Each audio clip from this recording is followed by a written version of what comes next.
This is Comic Shenanigans, episode 1045, a conversation with Jason Liebig.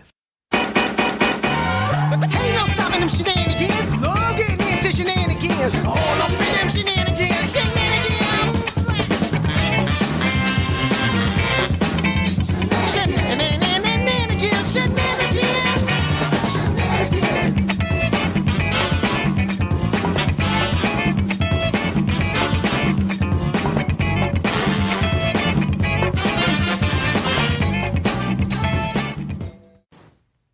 Welcome to the Comic Shenanigans podcast. I'm your host, Adam Chapman, and this is episode 1045. It's a conversation with Jason Liebig.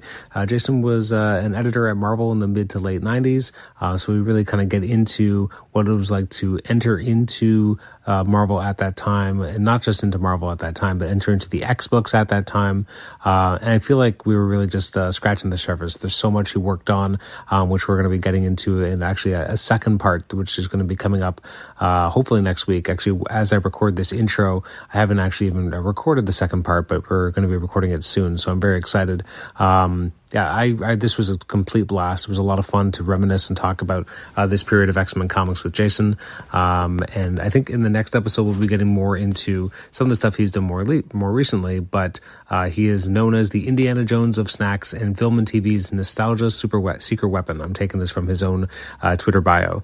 And he's a junk food historian, and I find that fascinating. So I'll hopefully get into that with him on the next episode. But this was a lot of fun.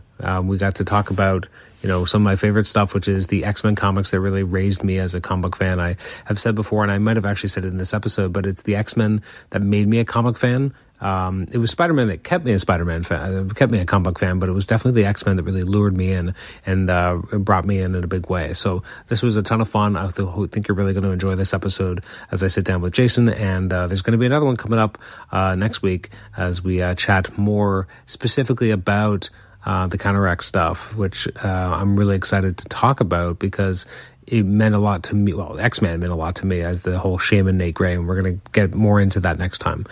You can email me at comicshenanigans@gmail.com, rate the show on iTunes or Apple Podcasts, listen to us on Apple Podcasts, and you can also listen to us on Spotify.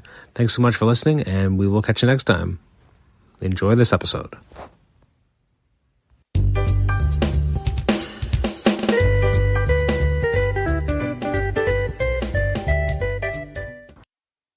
Jason, welcome to the Comic Shenanigans podcast. Hi, Adam. I'm pleased to be here. I'm very excited to talk to you. I should tell as a preface, I do recommend that people do check out your interview on the Epic Marvel podcast that came out about 5 years ago with Curtis Finley, which is ironic only because at the time he was celebrating the 25th anniversary of Gen X, and now it's already the 30th anniversary. Oh my God. It's crazy. Time is a funny river. It goes so fast. So that was a great interview, first of all. One thing I picked up from that, which I wanted to talk about, Sure. And then I'll go back to actually understand your, how you kind of first came into comics and then eventually ended up at DC and then Marvel. But one thing you had mentioned in that podcast, which I can't let go unanswered, is that when you had your first kind of interview with, I believe it was Bob Harris at Marvel, and you just started talking about how, I don't know if I like this Onslaught thing. And Yes. I grew up, that was my first crossover. I think I started buying Uncanny X-Men with 332, which was 3 issues before Onslaught really took off as the actual event, even though the lead up had already started. So I've always had a soft spot for Onslaught, but I just want to go back to those days when you were not a fan. Well, look, the story of how I got my job at Marvel, is one of my favorite stories to tell. To me, I try to take lessons from stories, from biographies, from things I know about other things people have shared to me. And I also try to take lessons from my own life, the mistakes I've made, of which there have been endless. But also the things I did where I was true to myself and I made the right decision. And, I got my first interview at Marvel due to a relationship that I had, as many jobs do. My friend John Dokes, who I had met when I was doing conventions for DC Comics, he said, hey, I know that you're trying to do more story-driven stuff. I had started doing freelance copywriting for Toy Biz at the time, and so he got me a job with the copywriting, the catalog guys, who did the sales catalog for Marvel. That didn't go anywhere, but then a few months later, there were some changes in editorial, and he says, hey, would you want to interview an editorial? And I jumped at the chance, and I'll never forget, I want to say my interview was on a Thursday or Friday. I think it was toward the end of the week. And, I went in thinking I was going to meet with someone in HR, right? I thought that would be the first interview at Marvel. You're going to just meet with someone in HR. They're going to make sure you're not a freaking maniac. By the way, is it okay if I say bad words? Like if I cuss a little bit, can I drop F-bombs? Yes, we do technically have an explicit rating, so go ahead. Okay, very good. Yeah, because so I thought I was going to meet with somebody from fucking HR. And so I walk in and they take me to Bob Harris's office. Now, I worked in comics. I knew who Bob Harris was, he was editing the X-Men, and he had X-Men #1 and Age of Apocalypse and all this other stuff. So I was, I would say that I wasn't intimidated as such because I had met so many great people, and but I was keenly aware of who I was sitting across from and in whose office I was in. And, and I felt I was in a heightened situation. And we just talked about comics. We talked about what I did. I was pretty green. I had just graduated from college a couple of years earlier. I came out to New York City, got a job in marketing at DC Comics, left after a year, and then I've been doing this freelancing, in the tangential world of comics, writing like blurbs about Wolverine on the back of an action figure package. And so there's a point in the interview, and it's the part of the interview that I have never forgotten, because it's where I really decided to just be bold and be really honest and tell this guy what I really thought. And he asked me, he goes, what do you think makes a really good comic, and what do you think makes a really bad comic? And I think it was that, and I may be getting the quote not quite right, but that was essentially what he asked me. And, rather than try to lay out step by step or the format of what either one of those things were, if that's even possible, because I don't think I had the language in me yet, to really do that. What I gave him was an example of a comic that I thought was really good. And at the time, it was a story that Mark Waid had written for maybe a Superman comic. And I don't remember that. Oh, I do remember some of the specifics. I think that the plot line was something. I think it was a one issue too. It wasn't like a long, detailed, it was just a one. You could get into it at the beginning of the issue, end of the end. And I said, look, Mark Waid just wrote this Superman comic where Superman, I think, is mind swapped with a kid who's institutionalized, who's obsessed with Superman. And I said, look, the tough thing about Superman is, and it's a big problem, the guy can push planets around.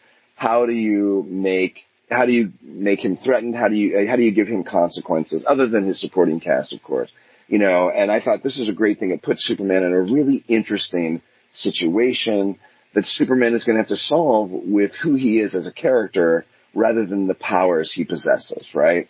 And so I explained that to Bob. I said, I thought that was really good. Right. And I said, I thought that really put that character in a position where we're going to learn more about Superman as a character through this very interesting circumstance, right?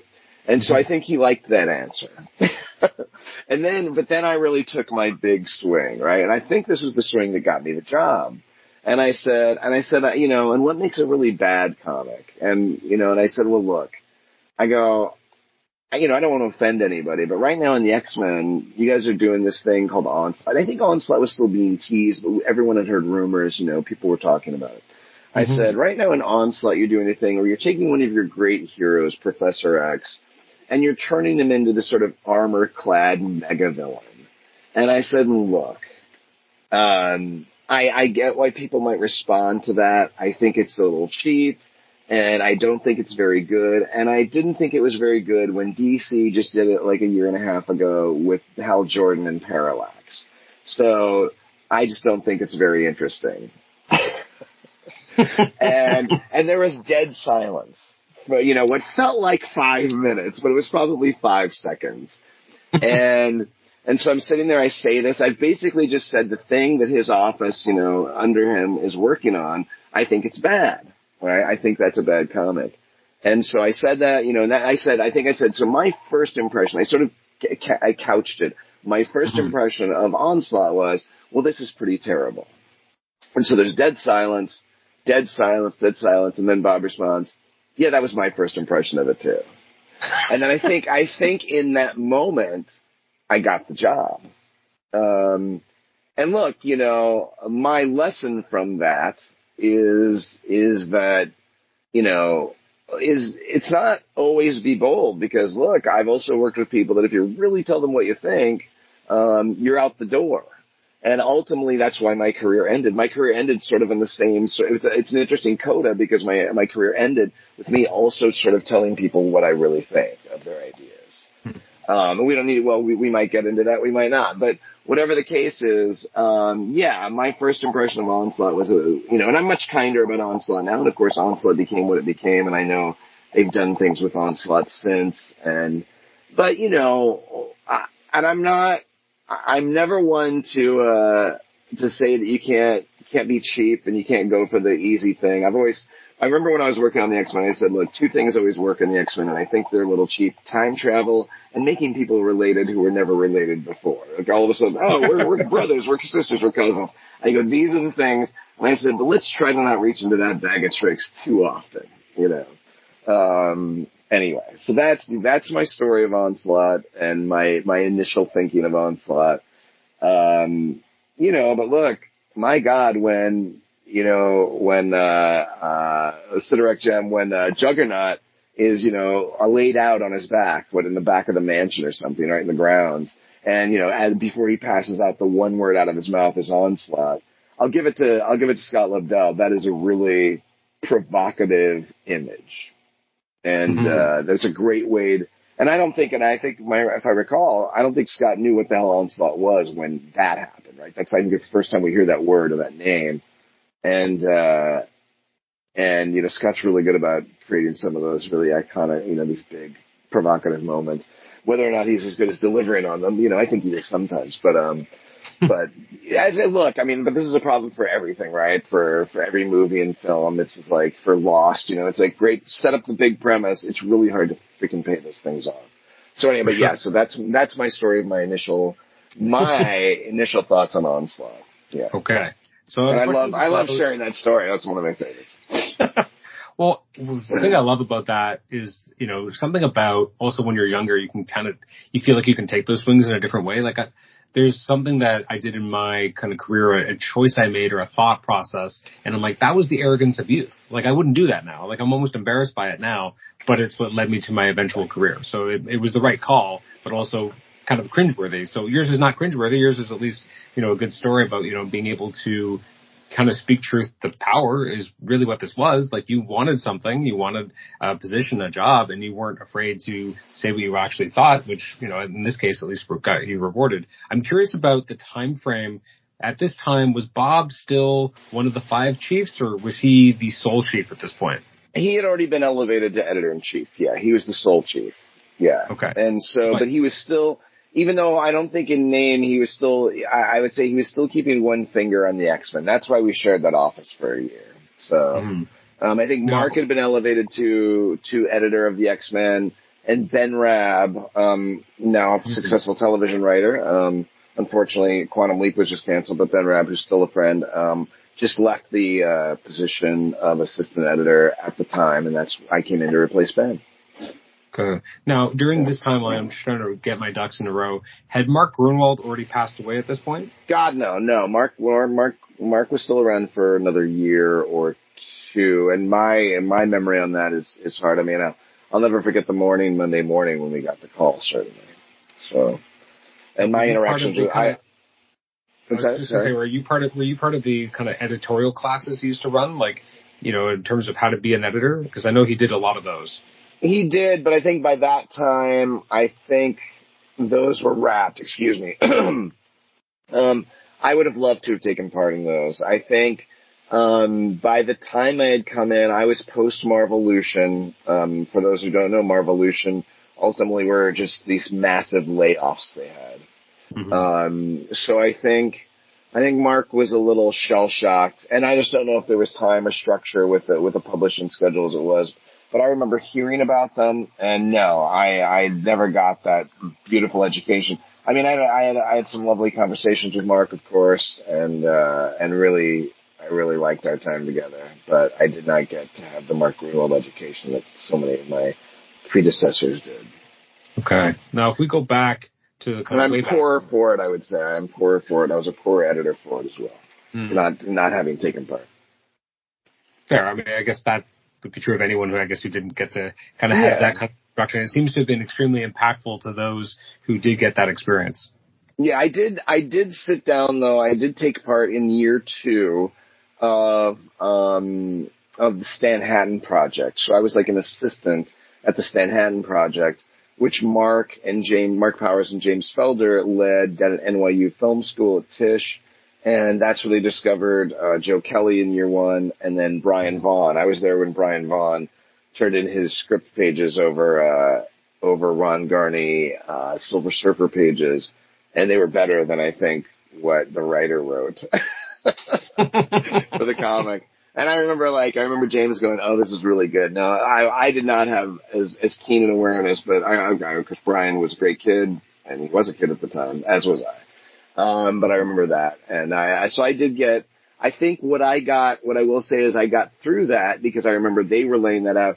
They would bring stuff from Mark Grunwald's editorial classes into the Stanhattan Project. So I suppose by way of transitive property, I at least got pieces of Mark's classes, through Stanhattan. Yeah.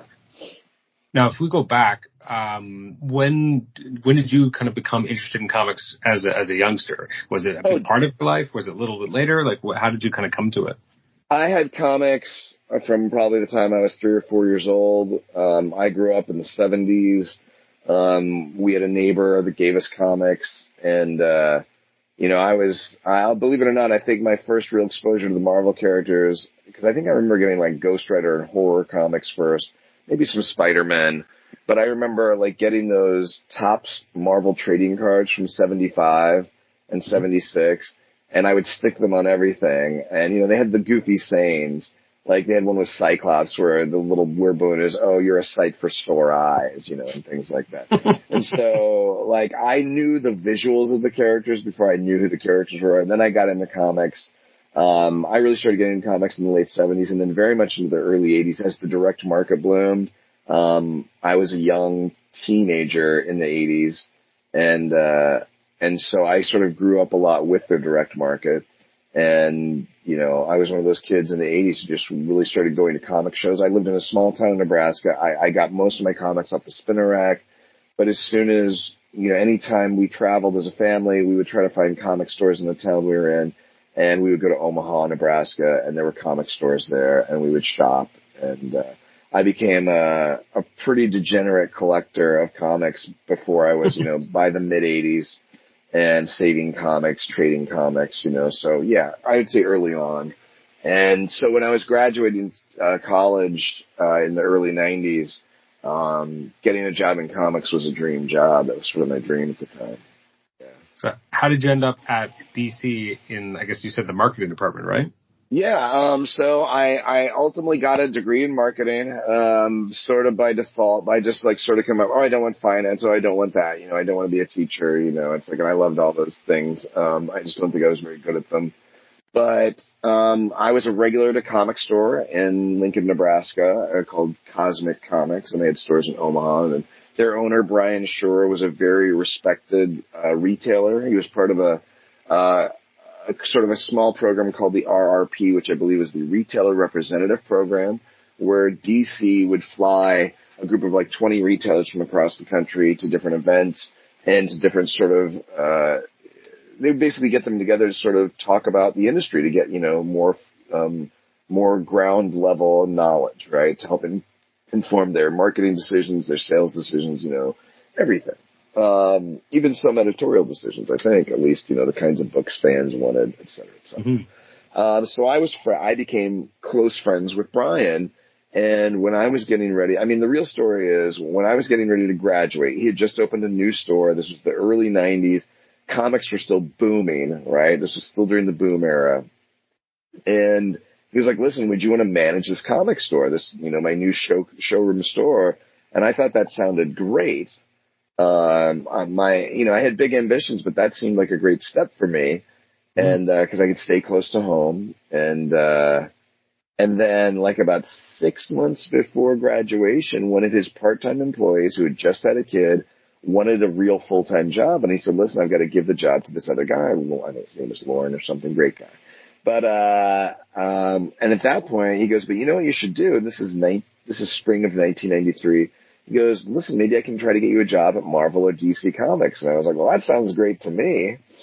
And he says, well, listen, I'm going to Chicago Comic Con this summer. Why don't you go? They'll be there. And so I went to Chicago Comic Con. And I met with people at DC and people at Marvel. Let me see, Sven Larson, who was the marketing guy at Marvel at the time, who also is still a good friend, took me out to lunch. We had a good time, and I met with Sharon Katua at DC, and I think she was working in special projects. She did like the first DC comic statues and things, so she really birthed that program. The thing what would ultimately become DC Direct, I believe, was really started by this woman, Sharon Katua, and she did that first Sandman statue and things. Anyway, So Sharon was lovely, and you know, I met with them. They had great interviews with both of them. It was very lovely, great conversations, and you know, and then they said sort of keep in touch, and then I decided I was going to be aggressive. And I took a trip out to New York. I was working part-time jobs. I graduated, but I was working part-time jobs in Lincoln, Nebraska. I took a trip out to New York to try to meet with Sven Larson again. Sven was allegedly out of the office. His assistant gave me a tour through Marvel, but nothing really came of it. Sharon over at DC hooked me up with Ann Ivan at their marketing department, their sales. Well, it became a sales department, but then it was just a straight marketing department. Lovely woman, Ann Ivan. Comic industry veteran, and she interviewed me, and she said, look, you know, we're going to be expanding the marketing department, and you know, there may be a couple jobs opening up. So I kept in touch and didn't really hear back. I met with a guy named Bob Wayne, who was the head of the marketing department. Excuse me. And this is another lesson in persistence. You know, this is days before email and everything else, before cell phones. And so I go back to Lincoln, Nebraska. This was late October, and I start calling and leaving a voicemail. Like, I start calling to check in after like 3 weeks. This is, oh, we'll let you know. And no one let me know about these two positions, right? So I think in November I called and left a voicemail. In December I left a voicemail. In January I called and left a voicemail. I'm calling Bob Wayne, and I'm not getting any calls back. But each time I leave a very polite voicemail saying, hey, I'm just checking in. And I think it was, I want to say February, maybe even early March. It was probably February. Where I basically wrote this sort of I left this earnest voicemail and said, listen, by now I'm assuming the two jobs, you know, you'd mentioned are filled. But, you know, I've already made the decision. I'm selling my car. I'm moving to New York. And so I would love to, you know, God, the things I said, I would love to get some advice on what I might do to be in a better position to get that job in a year. Right. And so I finally, I think, in March, either Bob Wayne answers or calls me back. And Bob Wayne is a little gruff, and, you know, and I am the opposite of that. And he's like, I've got your voicemails, all of them. And he said, you know, he goes, no, we actually haven't filled the positions yet. He goes, I was in the hospital. I don't know what was wrong, you know. But he was in the hospital for an extended period, so things have just been a little slower. And he goes, but when you get to the city, you know, give us a call and we'll set up an interview. And I was like, okay. So I sold my car, and I moved. I had like a 1969 Volkswagen Bug convertible that I was fixing up. Sold it, moved to the city. I had a second cousin that I had met when I came out the October previous. She let me stay in her apartment, and so I was roommates with her for a while. But I went in for that first week. I went in, I interviewed with Ann, and I think Bob Wayne as well. Did I come back for a second interview? Maybe I came back for a second interview. And so the first interview might have been with Ann. The second interview might have been with Bob and Ann. And it was very intimidating. It was in this Warner Brothers DC Comics conference room where they had like the Michelle Pfeiffer Catwoman costume. They had this sort of Clark Kent thing sitting at one of the chairs. It was very big, right? I'm at this long table, glass obsidian table, you know. And so, but at the end of the interview, Ann walks me to the elevators, and the chrome elevator with the big WB chrome shield there, carved out of like, you know, aluminum. And she sort of gives me this sort of like, hey, I just want to let you know, no matter what happens, we've really considered you. We spent a lot of time with you. And to me, that sounded like a rejection letter. So I I leave that interview. I'm in my 25, 4-year-old, like I'm in my young guy suit, my cheap suit, with my cheap tie, and and I go, which is probably still the only kind of tie I own, so I'm not like fancy. But so I go down, I go down to a bar. I think I have a shot of something just because I wanted to use their bathroom because it was hot. It was hot, and it was very hot April that year, and I go home thinking, well, I gave it a shot, right? And that was probably like on a Wednesday. On a Friday of that week, Anna Ivan calls me, hey, how you doing? I was like, I'm doing well. And she goes, I've got good news for you. You're in. And I was like, great. She goes, so come in next week. We'll have a meeting. Now, here's the thing. Now, this is like when somebody wants the job. There was no talk of salary. There was no talk of details, job description. There might have been a job description, but there was definitely, I don't think there was ever talk of salary. I think I found that out when I went in, to start my onboarding. It was what we call it now. We didn't call it that. And that's how I got my first job in comics. Now, what is it like working in marketing? And I know you've mentioned in other interviews that obviously there's a pretty big culture shift when you go to Marvel, because Marvel is, at least at that point, was a looser environment than the more buttoned up DC environment. But what did you kind of do in that marketing department job? So when I started, I was a retailer rep, and was I regional at that point? Was I like the Midwest retailer rep? I might have been at a certain point I became the Midwestern region retailer rep. My ultimate job was to deal with retailers, and work on our promotions with them. But really, like the first month, I didn't even have an office. I just had a chair in my friend David Vinson's office. And my first month was all I did was photocopy, and fill FedEx boxes full of promo materials. So I literally I made address labels, and, I had boxes of posters, boxes of promo comics, boxes of preview comics, and I would lay them out and collate them and send them out to retailers all across the country. And I did that for a while, for like a straight month, I think. And as the year progressed, I got, just at some of the greatest times, I got to do every convention that DC attended. So I was one of the booth workers and line workers or whatever, so I would help build the booth. I would help manage the booth. I would help take care of our freelancers. So I just established relationships with the freelancers, with the editors. So I would do that. And then toward the end of my time at DC, they were really shifting us because things started to change in the industry. While I was at DC is when Marvel bought Heroes World, which was a pretty big upheaval. That was a comic book distributor. And that was the first sort of shot across the bow of the whole distribution system. And by the way, it was a huge, huge mistake for Marvel to do that. I mean, if they could have undid that 3 years later, I'm sure they would have. It was a bad thing to do. It was a waste of money, and it ultimately hurt sort of everybody. It hurt the industry, which ultimately hurt Marvel. But they made a lot of mistakes, Marvel did in their acquisitions, and we can get into that if you want. So we were moving to more of a sales department. I was really disillusioned by that. I didn't want to call stores and say, hey, why don't you order 10 more copies of this book? It just doesn't interest me. It wasn't what I was into. I was really into there was a point at which I think I got to work with Diamond comics distributors, and I got to run around and put on presentations at the warehouses. So retailers would come in, Diamond would have a big sale of like things that hadn't sold. And I got to talk to retailers about what we had coming out. And that was more the promotion side of the job, which I really liked. I really liked promoting the stuff and talking about it. Obviously, I'm a talker.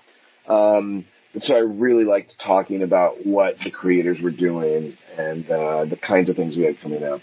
I'm less interested in trying to get people to order 50 more copies of Superman, but that was it. So, and the culture, I would say the culture in a microcosm was still pretty loose. But occasionally, because you worked for Warner Brothers, it would occasionally have someone come through and look in your office, and you'd have things posted on the wall. They would have, you can't have that up in your office wall and things like that. It was very weird, very puritanical in that way. But I got away with a lot. So, and I was also a bit rebellious as a kid. When the Heroes World sale happened, they knew we all had relationships with people at DC, and we would all interact, get drinks together at conventions. They said, don't talk to people at DC. We don't want the appearance of collusion in the industry. This is big time legal stuff. And, basically they told us not to talk to Marvel people. And I still talk to them. So I was like, this seems really dumb. Like I have relationships with them outside of work, technically, So, I was probably not the best soldier in that situation. But I was ethical. I was just like, I go, I'm not going to collude with them. I don't have nothing to do with any of that stuff. That's so far above my pay grade. So yeah, but the culture was a little different. But I don't know that for me, it wasn't a huge culture shift from one company to the other. It was a shift for sure. But it was also a shift in job and responsibilities and everything else for me. So when you're there, are you thinking, how do I bridge the gap and go into kind of the creative side? Is that something that you're thinking about when you're working at DC, or does that become more of a possibility once, as you said, as you're, kind of moving into copywriting and doing other things? Is that when you start to think, well, maybe I can get into the creative side? Where does that start to take hold? It's a really good question. I remember when I was a marketing guy, I was really enjoying my job, enjoying the relationships I was establishing, enjoying going to the conventions. I remember hearing someone, maybe an editor, or maybe Mike Carlin or somebody say, it's like, oh, these guys just all want to become writers, right?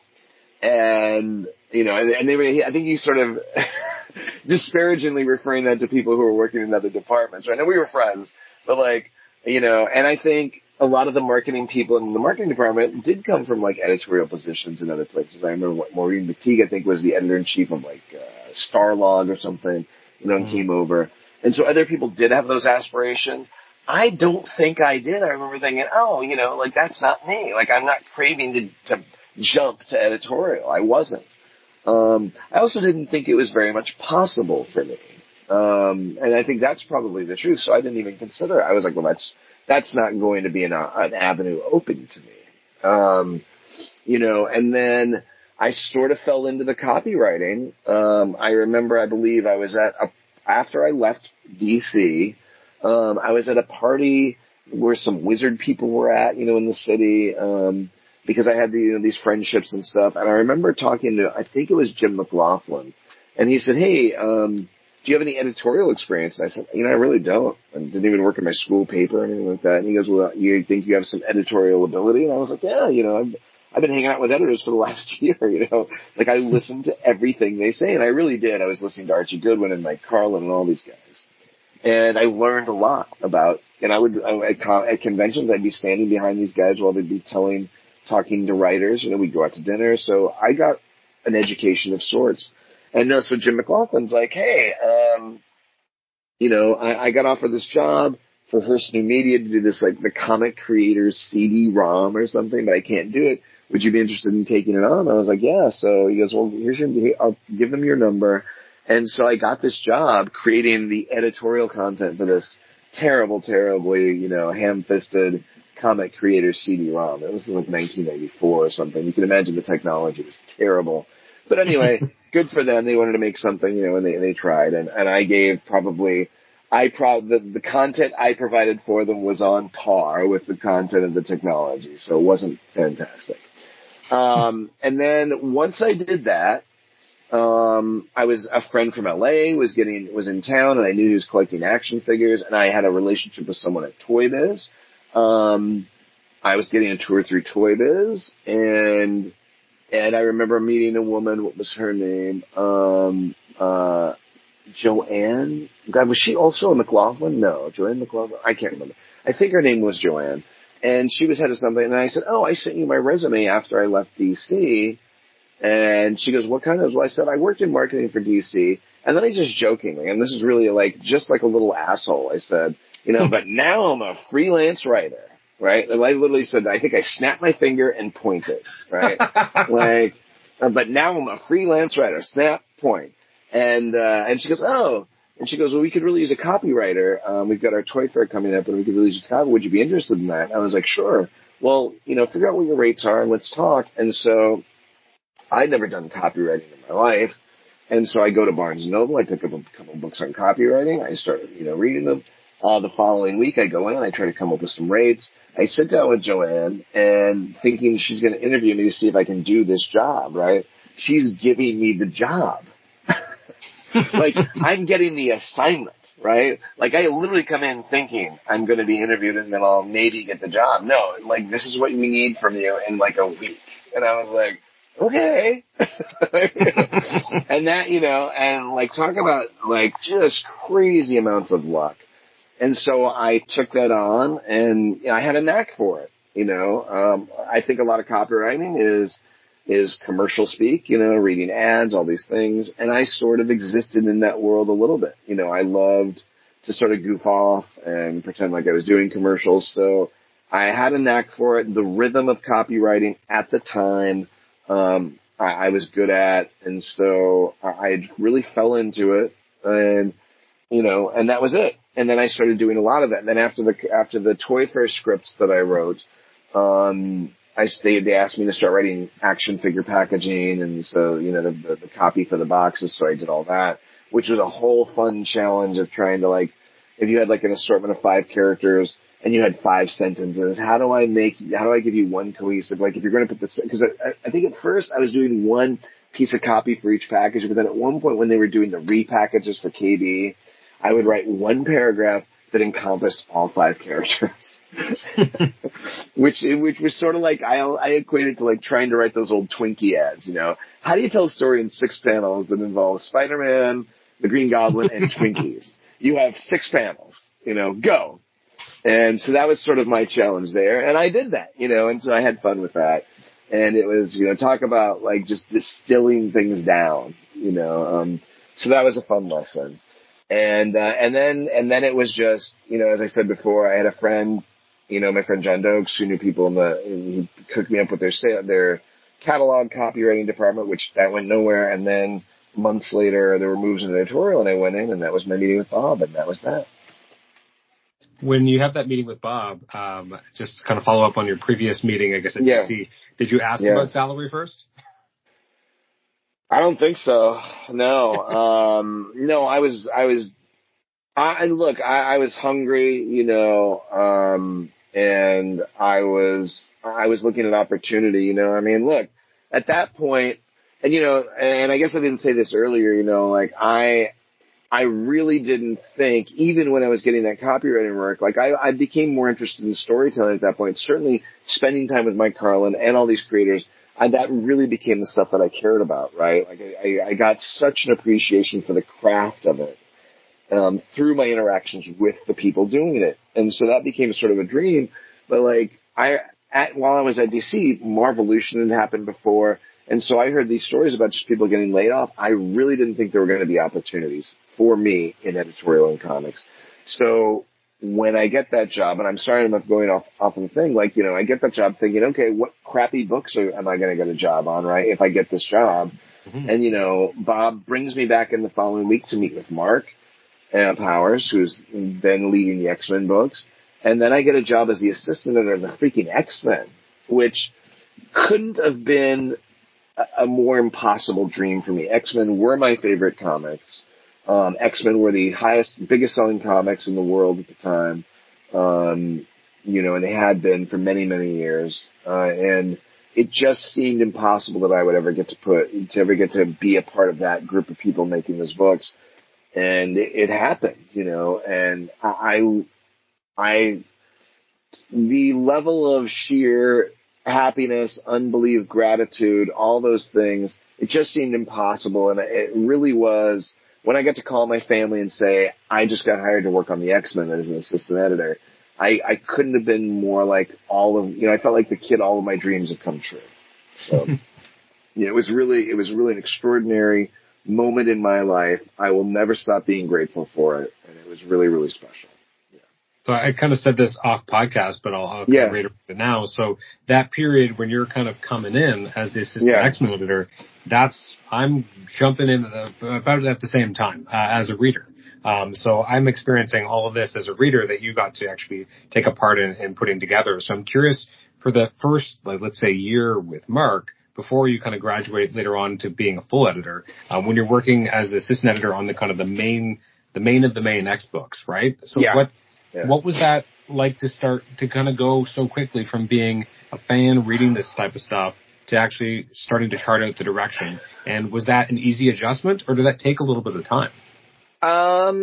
Look, I mean, and again, this is where my memory may fail me. Was it an adjustment? I mean, look, I was listening a lot, but obviously, based upon my first year, I also was happy to share my thoughts. But look, for me, I was sitting in editorial meetings with people who I read about in the bullpen, right? And those, when I was a kid, technically, right? Ralph Macchio, it's like, this was a name that I read in comics when I was a kid. Mark Grunwald. These guys have been around. These were names I remember reading when I was a teenager. So wasn't an adjustment. I mean, it's only like, I can only equate it to like, was it an adjustment when you won the lottery? Well, fuck yeah, it was. Like, when it was a really good one, Like, no, it was just like, I got to, like, if I could have gotten away with skipping into the office, I would have. So I'm sure it was an adjustment. I'm sure there was a lot of fear, that I do remember this sort of thought thinking, God, can I do this? But like a lot of these jobs, here's the thing though. When I got hired, a lot of assistant editors were hired out of the intern pool, right? Out of the summer intern pool. Mm-hmm. And, I was told by people later on, they said, wow, you came out of nowhere, and no one comes out of nowhere and works on the X-Men, which is a really wild thing to be told. Which was like, look, I mean, I think a part of me believes in destiny and all this stuff, but really I don't. And I think it's just luck and hard work and being present and all these things. But it did feel at that point like somebody had their hand on my shoulder, because I was just impossibly lucky. Yes, I was putting myself out there. And yes, when someone said, hey, maybe you should call this person, I called the person, I would do those things. But I felt just incredibly lucky. And I think, also, I think much like my job at DC, where I think in DC I was doing more packing FedEx boxes. I think my first month at Marvel was doing a lot of photocopying. Mm-hmm. Photocopying scripts, pencils, pages, all this stuff. So I remember I spent a lot of time in the photocopying room with, not shockingly, with a lot of summer interns. So I was being trained initially in some of my initial responsibilities by the interns, and then Mark and Bob. And so I just had a unique learning experience. Talk about going to comic book school.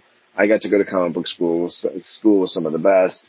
And yeah, but I was just incredibly lucky, and I would never describe it as anything other than that, and I tried to honor the luck that I was fortunate to have, as best I could, because I was incredibly grateful. I knew how lucky I was. I never felt, arrogant or egotistical about it. I thought I was lucky to be in the rooms I was in, and I probably was, but I hoped at a certain point I at least lived up to the luck that I was given. What was your working relationship like with Scott? Because, obviously you kind of come on, Scott's already been on for a couple of years. He's kind of one of those interesting stories too, in terms of kind of right place, right time, in terms of being able to kind of take over the X books. So what was your working relationship with Scott like? Well, I would say in the actual generating the stories and coming up with stuff, Scott and Mark and Bob, were the driving forces of all that. Those guys were doing the work on that. And Scott, by the time he came in, was pretty confident. And I was like, I was the young kid or whatever that he could sort of just like we got along great. He had his charm, and he still does. Look, I'm still friendly with Scott. When we see each other on social media or whatever. And when I just see somebody doing new amalgams, and they did amalgams with some of the characters he created, and stuff. I was like, oh, look at this weird amalgam, this guy. So I sent that to him on Instagram. But, so my relationship was fine with him. I just remember some of the wilder things. And I think he was always very sweet to me and gracious with me. And, but I remember once, and I can't remember the way it all happened, but we brought Chris Claremont in, and to go out to lunch. And so Scott and Claremont, for maybe one of the first times, really had conversations. And I got to be at that lunch. And so the guy who had written X-Men for, 17 years and really turned them into a hit. And the guy sort of took over for him, when he left. And so it was fascinating. And I remember walking back to the offices after that lunch. And there was this whole thing where we were talking about the Mutant Registration Act. I mean, this is like comic geek stuff, right? It was so great. And I remember, I'm trying to remember who was on which side. I think Scott Lobdell was on the side of, if mutants were real, we would definitely have a Mutant Registration Act. And, Chris was like, no, we have a constitution. And, it's like it would violate the tenets of our constitution and our belief in self and all this stuff. And so so one person would say something, Scott would roll his eyes behind his back. And I remember I literally was, when you say I wish I could be a fly on the wall in that room, I was the fly on the wall. I got to be the fly on the wall. And so Scott was very kind to me. I remember he and his young wife at the time were shooting some weird art thing down in his crazy loft down in the Village. And so I went down and helped out with that one time. But Scott was what he was, Scott had his flaws, but Scott also had his charms and obviously his talent.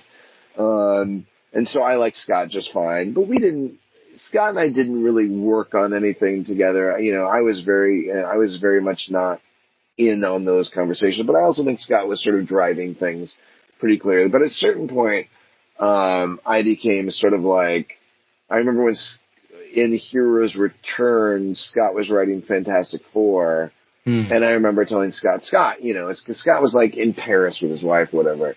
And, he goes, well, I'm not going to be the guy who drops the ball on this or whatever. But I go, Scott, you're really late, because you're kind of dropping the ball. But no, my relationship was never negative with Scott. It was good. I mean, I don't know if that's any particular insight, but Scott could be a handful though. By the time I got in, he could be a little bit of a handful at times. So. From a writing perspective, it always felt that Scott actually inherited the Claremontian kind of add-in subplots and kind of come back to them later, which a lot of them did end up paying off. But it did feel like, from an editorial perspective, that might at times be a nightmare.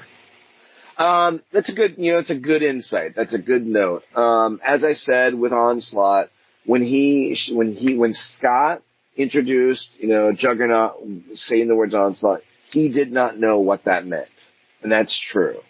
Scott, I don't know if you, I don't know how much this is known. Scott was a comedian. So this idea of improv, right? We all know improv. It's like where you just throw something out there, right? And see where it goes.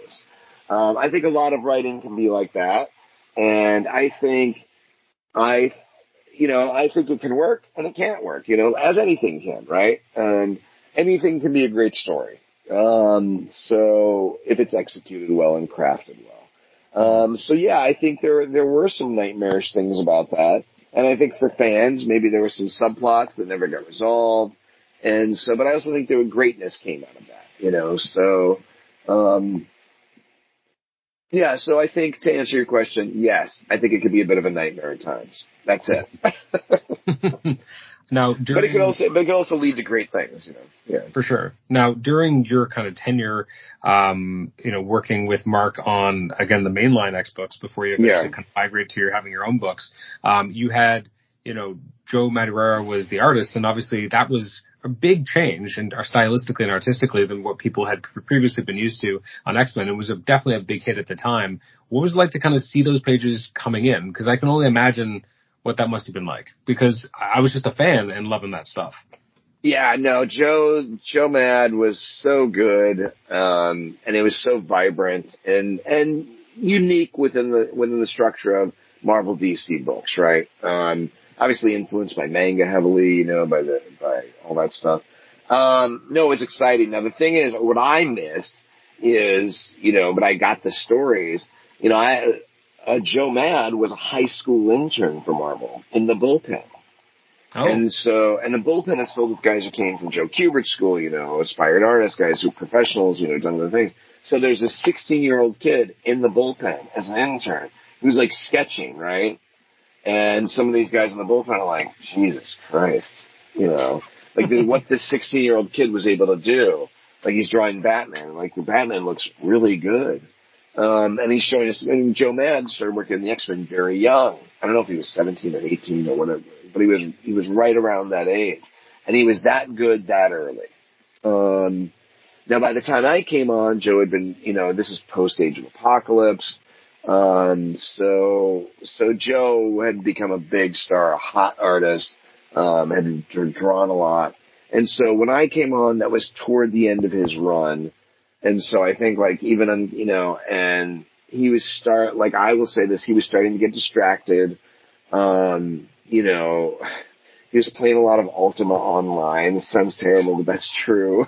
Video games became a bit of a distraction for him. And, it just happens, right? I remember one time, I'm sorry, I was we just got a new puppy and walking the dog a lot, and I'm hearing stories like this. It's like, oh shit, and, you saw that play out when he did Battle Chasers. Like, I think, his second issue of Battle Chasers shipped like 4 or 5 months late, and this is costing this kid, hundreds of thousands of dollars potentially. But, that's the way it was, right? And Joe, of course, was young at the time. He was very, very successful young, but he was so good. Seeing his stuff come in. I mean, look, getting to be inside comics in that, during any era, anytime you get to see the stuff when it comes in. I remember seeing Kingdom Come pages of Alex Ross come in at DC and Dan Roscoe's office and looking at them. And the thing about Alex Ross's stuff is no printing can pick up the color that's actually on those original boards, because the printing technology just doesn't exist. So the colors of the palette he uses are so vibrant and there's so much going on.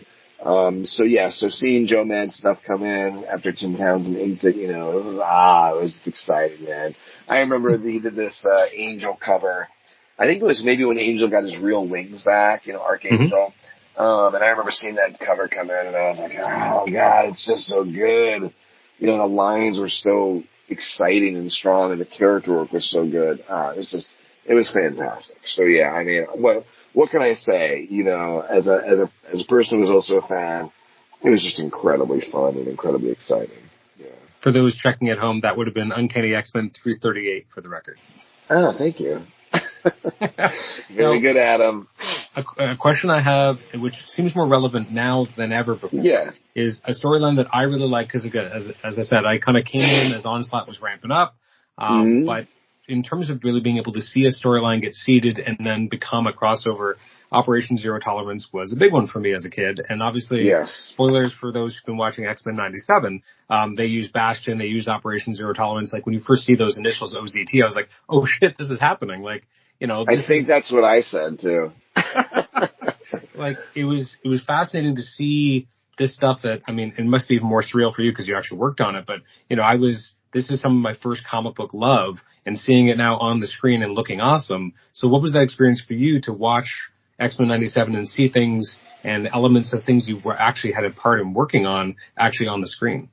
I mean, I would say it's a very similar experience, except for the difference you said. I remember seeing that, and I watched the cartoon. I did not watch the cartoon series in the 90s because, I was working on the X-Men, and I thought that was a cartoon for kids to sell toys, and it was kind of retelling stories that Claremont had done, and then I knew, and so I didn't think it was important for me, right? And it was Fox Kids, right? And I was not a kid. But I'd started watching the new cartoon because I heard it was elevated, which it clearly was. And, so I watched the show with my wife, the new show, and she'll ask me questions, certain things, and I try to fill her in because I said, some of the stuff I don't know because it happened after I left. But when I saw the OZT, and I was like, I think I made a hot tub out of our couch, and I said, oh shit, this is stuff I worked on, so I get very excited, so, yeah. So it was super exciting. I was like, oh fuck, I think this is going to be Bastion, and that was it. I mean, it's literally that. I couldn't be more of just a boyish fan about it. You know, it's just really exciting. And to get to sort of, I mean, I think as fans we have ownership, but certainly getting to have been there and, you know, having hands on it, you know, you do have a sort of, you do feel a certain sort of pride and excitement, but it really is that. It's just like, you know, it's just like a nice little nod that I was there then, you know, and that's it, you know, and it's very exciting to see that stuff play out on the screen in that way, because I also think they're doing a great adaptation. They're taking these elements that existed back then, excuse me, and they're really doing a nice job of adapting them into these stories, and they're taking bits and pieces here and they're reforming them just like what the movies do, you know, and so that's really neat. And that's, yeah, I mean, I delight in it. I'm not cynical. It's to me, like, it's a big deal. Like, I am like a kid in a candy store. It's a shot of happy adrenaline in my veins. That doesn't change my life. But I get to say, oh wow, you know, I was there when we did that, and now it's playing out here, and that's really cool. Yeah, I love it. There was in and around that period, there was a stunt month where everyone did flashback books, and I've talked to Tom Brevoort about that in the past, and what it was kind of like to put together these flashback books. I'm curious what it was like for you guys, because some flashback books felt more, you know, kind of cut apart from the main narrative, and others kind of tried to tell stories that did somehow tie in, even though they're doing a flashback. So I'm curious how you and Mark kind of handled this edict when it kind of crossed that, you know, everyone's going to do this for a month. Yeah, I feel like I was one of the people who championed this idea early on, you know, because they were always looking for these events, and I can't remember whose idea it was originally. I just remember thinking, oh, I think this is something we could have fun with. I think it's clever. I think the worst thing they did was do the numbering gimmick, make them -1. And that was all because of this comic sales. This guy who was running these big double page ads in comics at the time, selling old comics. He told the marketing department, if you do a numbering gimmick, I'll raise my orders by like 30%. He was buying a lot of comics at the time. And he was an online comic store, sold new comics, sold old comics. And I was really against that. I thought that was a bad idea. I did not like numbering gimmicks. But the parts of the gimmick that I really liked, I really liked the idea of having Stan do the intros for everything. And I think I championed that as well. And I think like when Chris Michello did Stan doing the intros in Gen X particularly, it was really good. It was really fun. I championed the letters pages, doing retro letters pages. Because even though I came from marketing, I think I had an innate design sense. And I remember hating our letters pages in the X-Men sometimes, because they had this. Now look, I think Richard Starkins is one of the premier designers in comics, and Richard himself has both a writing background and an editorial background. He's like editor-in-chief of Marvel UK, and is just a fabulously creative and talented and knowledgeable person. But someone in Comic Craft, when they were designing the pages, maybe it was someone in editorial at Marvel who asked them to, they started putting these colored backgrounds, these designy backgrounds on the letters pages. And I said, look, I do remember this. I said, look, letters pages are letters pages. I go, here's the thing. I remember sitting down and saying this. I said, look at the letters pages of Boy's Life. Look at the letters pages of People. Look at the letters pages of Playboy. Look at the letters pages of, of Rolling Stone. Every letters page is the same. It's got black text on a white background. Our letters pages should be black text on a white background. We do not need to fancy them up with colored backgrounds. I go, it doesn't work. It gets in the way of what the letters page is, right? You want to have a cute little graphic on the side or on the top? Great. But let's get rid of this muddied up stuff. It doesn't value add to what they are. Which seems trite maybe in a world where letters pages don't really need to exist or whatever. But to me, it was sort of a fundamental thing. And I remember fighting for that. And Flashback Month was great because I was like, look, we have to and I think after Flashback Month, we never did these colored backgrounds on our letters pages. Oh, really? But I also loved the idea. So I was like, this is a great moment to sort of like just make this change. So I really embraced that. I love the fact that we got to have new, we tried to do the punny, mastheads for the letters pages, right?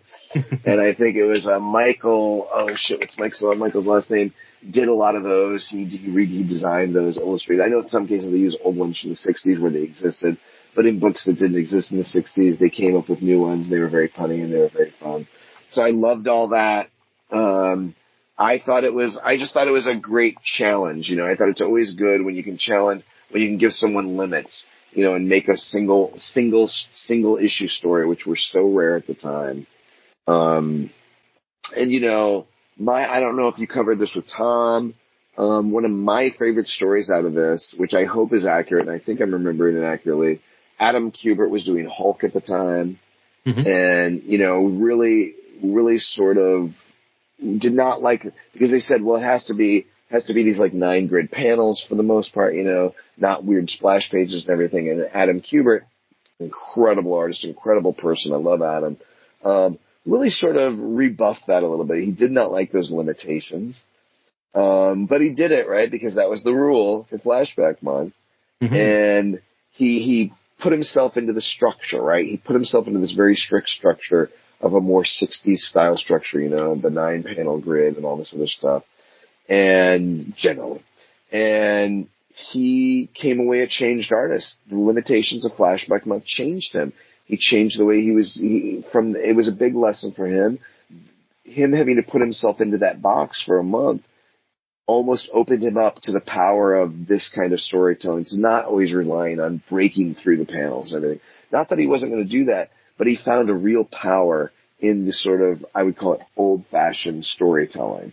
And so that was and he told me that later on. And so I thought that was a great, great story that I really loved.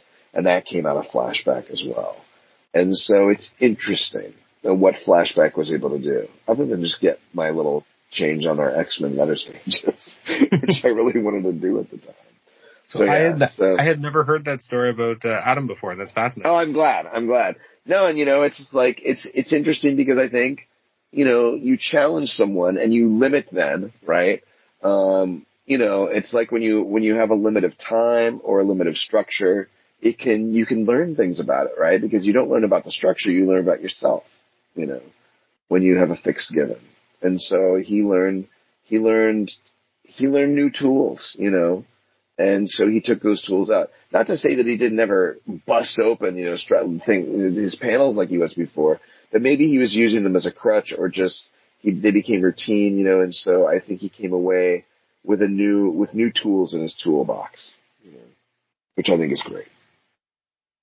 So a question I have in and around this period, and this is so pedantic, but there was that brief period where suddenly every issue had a gatefold cover, but it had the recap and everything, and Tom doesn't love it. Tom Brevoort. I'm curious what your take on was it at the time. Look, Tom, Tom has been doing this forever, and, he speaks to it better than I could. He has more editorial knowledge and talent than I will ever have. But, yeah, I think we all kind of felt the same way. Look, the books were serpentine, especially the X books. And, the idea was, look, this was a time after the boom. People were looking for answers, how do we combat the bleed of sales, right? Because it seemed like sales were going down when you're selling 1 million books a month or whatever. So it's like, the idea that how do you make every comic great for a first-time reader, right?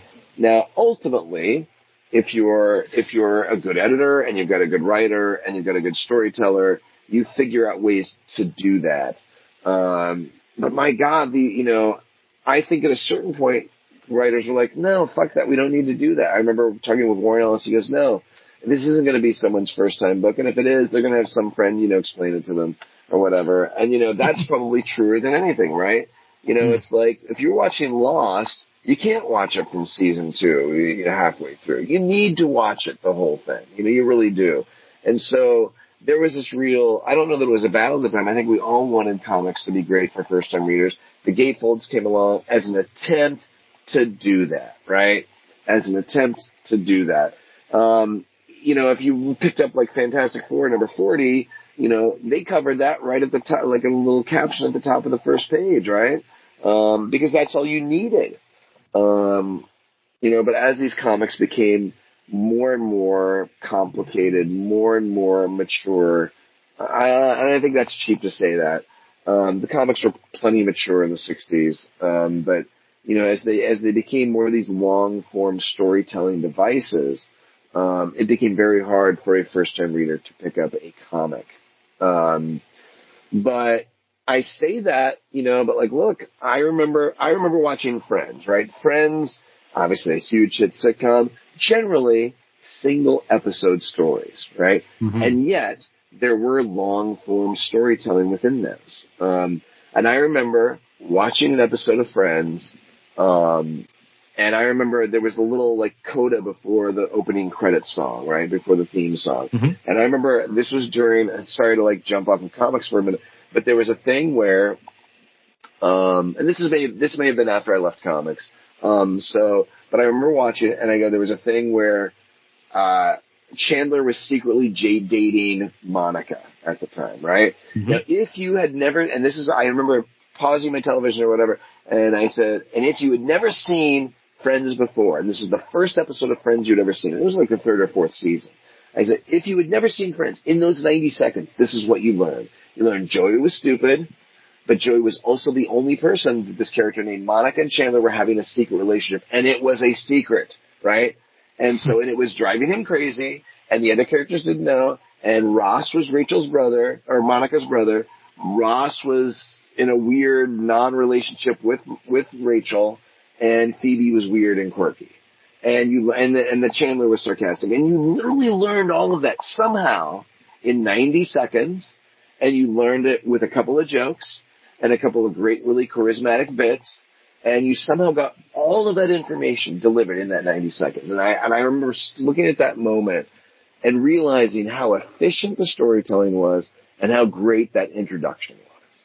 And I said, and that, to me, was one of the most skillful, crafted 90 seconds of like an intro. So that if you never have seen Friends before, you got so much information there. And, and I think, talk about like Mark Grunwald's comic book school, all these things. There's something to that. It's not always possible. Sometimes the stories just don't lend themselves to that, right? Lost, has it's all about continuity. It's all about a lot of information. But I think, and like when Claremont came back in, he would try to do that in captions, but it became laborious at times, right? There's too much of that. You don't need to explain anything. And then, and then I think some writers did assume, rightfully so at a point, that, the people coming in to read these things do have this foreknowledge. You don't need to explain everything. You don't need to do all that. So I think there's a back and forth. I think the gatefolds served a purpose that probably didn't do what they really needed to do. And maybe for the people, we weren't getting new readers maybe at the time. And this wasn't the thing that was going to help, The gatefolds maybe weren't going to be, and ultimately they did go away for cost or whatever else. Mm-hmm. But yeah, so, I think we could all appreciate the gatefolds, what their desire was. We all wanted that. We all wanted new readers to come in, and we wanted comics to be open to new readers. I was, as I was fighting with Bill Jemas, we were fighting different battles, but like, I think my thing was I wanted there to be comics that were good for new readers. I remember thinking this. I wanted there to be comics for young, new readers. I didn't think I was interested in making them myself, right? Those weren't the kind of stories I was interested in telling. I was interested in telling things like Age of Apocalypse that were super complicated that you needed to read years of comics to really appreciate. I love that stuff. Those are the kind of stories I wanted to tell. But I also believed we had to find a way to create comics that could bring new people in. So, yeah. So gatefolds, they were interesting. They were necessary. I understood. I supported the idea. I just didn't think it was the thing that was going to work to solve the problem. It's interesting when it feels like, every, 10 years, everyone's like, oh, comics are too complicated. People can't pick them up. But I also remember, like, in the mid-90s, X-Books, which is probably the most impenetrable in theory. 100%, I was a new reader, picking it up and loving every minute of it and thinking, and if there was something that seemed complex, I wasn't put off by it. I was more tantalized by these things I don't yet understand but want to understand. So I always kind of feel rebuffed at that because I'm like, well, I got in during a, in theory, difficult period, but it made me a fan and I didn't get turned away. Adam, that's really insightful, and that's something that I heard Stan Lee say in a meeting. don't talk down to kids, right? And, we had a lot of adult readers, obviously, the majority of them probably, but don't talk down to kids. They'll get it. And I think that's true.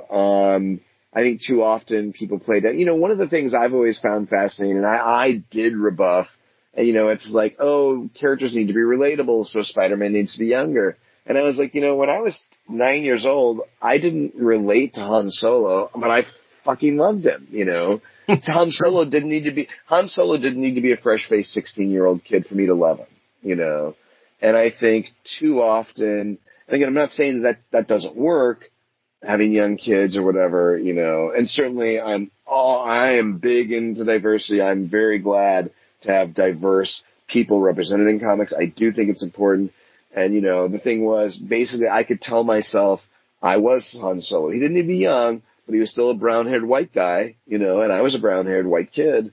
So, a white boy, and so I'm not saying that we don't need diversity, but I'm saying you don't necessarily need to make people exactly the same, Spider-Man doesn't need to be 15 for 15-year-olds to love Spider-Man. They can love a middle-aged Spider-Man, and I think they do, Yeah. But so to your point, Noah, about the complexity and everything, don't talk down to your readers. Give them far more credit, and I mean, look at the world we live in. Like in the 90s, if you talked about the multiverse and the crisis of infinite earths, those were very nerdy things, right? But now, because of the Marvel Universe, it's just like, because of the movies, everyone understands parallel universes now. It's part of just our regular conversation, and it's no longer a nerdy thing. It's just part of sort of fictional talk. And it seems to be a very impenetrable concept, but really has become something we all sort of appreciate. Look at like Back to the Future 2 seemed at the time probably too much for most people, and maybe it was at the time, but now that's ordinary crap, It's like, oh yeah, we're in the wrong timeline. Yeah, like accountants talk about that now, being in the wrong timeline. So, right. Nurse practitioners, oh yeah, we're in the wrong timeline. So it's, it's no longer just the concepts of comic book nerds. Now we're all comic book nerds, sort of, kind of. So I'm going to ask you a question. I've wondered this for 27 years. It's extremely pedantic, so I apologize. Okay, I hope I remember the answer. Okay, so I'm gonna do something I swear I don't want to do, but I'm gonna do it anyway. In X-Men 65, it's right before you really get underway with Operation Zero Tolerance. It's essentially the inciting incident. You have Bastion taking down, the group of X-Men that were in X-Men at the time.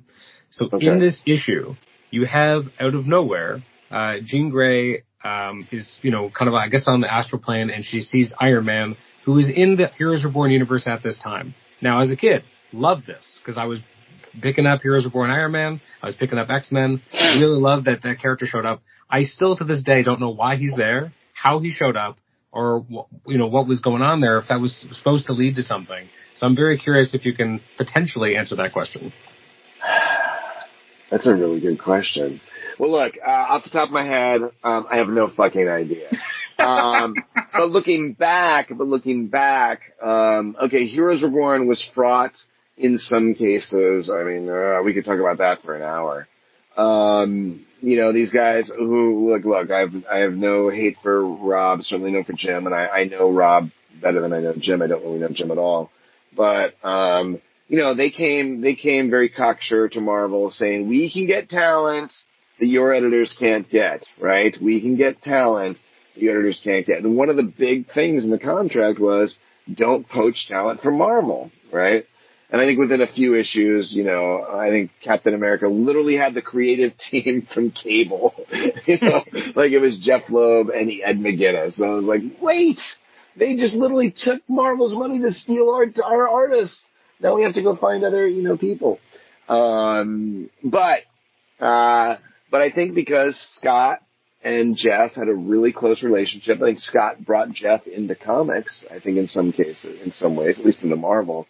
They were tight, and there may have been some talk about doing like a little sort of mini crossover thing. Not like a big crossover, but sort of like a little tip of the hat, right? And maybe the reason that didn't happen is because ultimately, things just sort of with Rob anyway, sort of went south, and the books were taken out of Rob's hands and, you know, put in other people's hands, and, you know, and that was that. But that's really me speculating, so please do not consider that fact, or me remembering things. That's just me sort of like, okay, piecing together pieces of memories. Maybe there was something to that, but I just don't remember. I don't. That's fair. Again, it was an extremely pedantic question. It's no, I think it's really interesting. I'd love to know the answer to that myself. For those who want to check it out, it's issue 65 of X-Men, and it's just the first 3 pages. Iron Man shows up, and then he's gone, and no one ever talks about him ever again. And it was the Heroes Reborn Iron Man who shows up. Yeah, very clearly, because he doesn't know who she is. She knows that who Iron Man is because he's thought to be dead. He doesn't know who she is at all. Doesn't know what the X-Men are. It's very clearly a Heroes Reborn version of him. That was, you know, probably, you know, that may have been because they had not yet decided what Heroes Reborn was insofar as a parallel universe, as far as, you know, this or that. You know, I don't think they knew that it was not Nathan, but the little Richards kid. It was all in like his little ball. Oh, Franklin. Franklin, thank you. Franklin Richards' little ball of dreams, you know. But yeah, I don't know if they decided that yet. So that could have been much like Onslaught, like Scott, like, oh, I'm just going to throw this in there, you know, and you know, I talked to Jeff about it or whatever, and he's cool with it, and, you know, and whatever. But like, that could have been one of those little things, seeding the ground. But yeah, that whole like Heroes Return and everything, and my personal crusade on Heroes Return and Heroes Reborn, we don't have time to get into that today, unfortunately. Well, sounds like I'm going to get you back at this point. So. Oh, that would be fun. Yeah, so that would be fun. I'm in. Okay, that's good. I know I have to let you go very soon, so I'll have to kind of pick a question to kind of lead us near the end. But I'm curious. Okay. At what point were you working on Mutant X as a title? Were you there at the beginning of its launch? Because I know that there was that period between when you were assistant editor and then later on you became a full editor, but there was kind of a gap in between, right? Yeah, no, I was brought into Mutant X after it had already been established. So the greatness of Mutant X had nothing to do with me. I came in, you know, I loved Howard and what was it, Kerry Nord, I think was the artist maybe at the time. And I love Kerry Nord's work, and I apologize if I'm getting that wrong, but I think that's right. He was on it when you were. Yeah, and so I thought the book was great. I thought it was a great concept. I love the fact that it got to exist in its own thing, got to play with these sort of, you know, this sort of Elseworlds idea. And, you know, the fun thing about it was, unlike just an Elseworlds or a What If, you know, they really mixed and matched. They really played with a lot of different things and sort of took these concepts and got to create their own world. And I thought it was really fantastic because it was untethered. And Howard was really doing his best work over there and really having fun with continuity and playing with these concepts and characters that we'd seen and seeing if things had gone a different way and how that would match up with this other thing. So that was really a joy for me. My memories of working on Mutant X were really just enjoying working with Howard, learning from Howard because Howard was an editor as well, and really, you know, getting to work with him and, you know, and we're getting to work with Kerry and getting to, you know, in where if I put my hand on the scale a little bit, my only memory of that with Mutant X was saying, hey, you know, we're doing this thing that could be a little scary. I was always a big fan of these great old DC horror books. And, you know, and when Bernie Wrightson did covers for them, or, who's the great Batman artist of the 70s, who only recently passed away. What's his name? Well, you know, when these guys did these covers, you know, there was a lot of these guys who did great covers. They always told this great story on the cover. And I remember, you know, sending over some covers. I said, maybe we could do something where there's something really terrifying happening in the background. There's like a kid in the foreground. You know, based on the story that we're doing, I said, I think this could work. And I remember that was the one thing, and we got this great, very evocative of those horror comics I loved as a kid on the cover of Mutant X. I thought it was one of my favorite covers. And it was very much me sort of like, you know, ham-fistedly just like, can we do this? And I think it worked really well. And it really harkened back to that period of time where the cover just told this really great story, and you look at it and you're like, oh, what the hell's going to happen next? And that's one of my memories of that. But it was a joy to work on, because I loved working with Howard. He's fantastic. And, you know, and of course Carrie was great. And just, it was a joy to work on because it was untethered. You know, you didn't have to ask permission to use a character. You know, you didn't have to coordinate. It wasn't tethered into any bits of continuity that were going on at the time. So I really loved working on Mutant X. And I was really glad that it got the positive vibes that it got. Of course, Howard was coming off of, you know, working on the Spider-Clone saga and all that stuff, which everybody just got really angry about. And he was unfairly demonized, I think, throughout some of that. But he got to really show who he was in Mutant X and stuff as a writer. And since, of course, he's great. He's fantastic. Of course. Now, it's interesting, speaking of a book that felt untethered and also jumped into one of those kind of two things you'd like to avoid, which was time travel. You did have Bishop the Last X-Man. Oh, yes. I loved Bishop the Last X-Men. I was there at the launch of that. Yeah, that's a great question to sort of come up toward the end of our talk. I loved it. We can hold off. We can hold off till next time. We can do a bigger focus on it. Well, we can. I mean, but look, I was tasked. We needed to launch a new book. We wanted to be a person of color. We decided that it was going to be Bishop. And I got to be tasked as the editor to launch the Bishop book. And I talked to a number of writers, a number of artists about it. I talked to Ben Rad, who had some very cool ideas. And I remember Bob maybe pitching like an Adam Strange thing, you know, where he could be on one world and then on another. But then we sort of came up with this thing, and I was talking to Joe Harris, who I was establishing a relationship with as a writer.